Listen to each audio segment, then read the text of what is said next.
And that was a really good question. Again, we believe that God is good. We believe that God is merciful, but there is nothing that is binding upon him. He is the Malik. He is the king. Okay, human kings just have that title, but the king can't keep the fly off of his nose. Right? God is Malik in that he totally possesses his dominion, his mulk, and everything in it. And it also means that he does in it whatever he wills. So he's given you two beautiful eyes, and may you always have your eyes. And if he willed, he could take them away. And may that not happen. Okay, he gives you a beautiful child, and you love that child. But if he wills, he can take the child away. Okay, he does in his creation whatever he wills. And there's nothing to be imposed upon him as morally and ethically binding. This is a very important point, because we insist that God is completely free in his creation. And he is not to be judged by analogy with you. You have to behave ethically. You have to behave morally.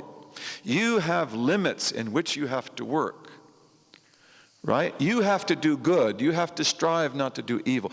But do not impose your ethical, moral, social imperatives upon your understanding of God. He is the creator of the heavens and the earth.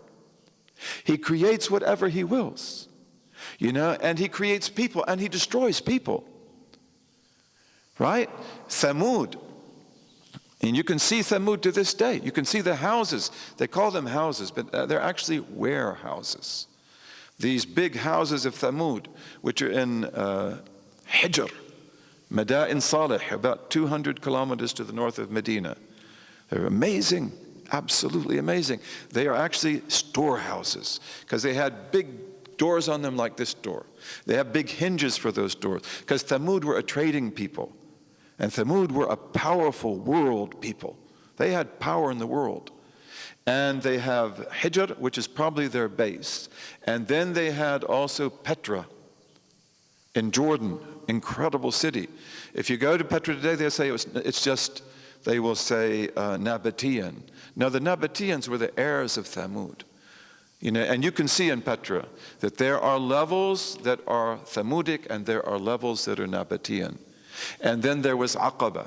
And they wrote, Thamud wrote. They wrote in a script that is very similar to Latin and Greek and also to Ethiopic.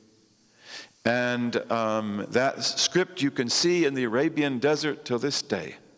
And in fact, there are scholars who have argued, this is a Muslim scholar, that you can see how Thamud evolves their script from their rock paintings.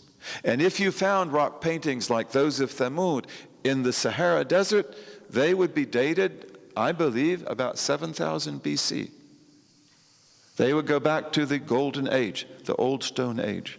But if you look in Western sources, when they talk about Thamud, they say that their script was written about 576 BC. Why do they do that? Because they're dealing here with what Toynbee called an archeological time bomb. And they don't want it to go off. Because if they date Thamudic any time before 1000 BC, all history changes. What happens in 1000 BC? This is when the Phoenicians and probably the children of Israel developed their script.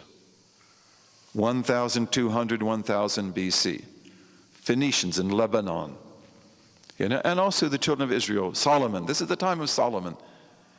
Okay, so if you put Thamudic before that, we have to change all of our history books.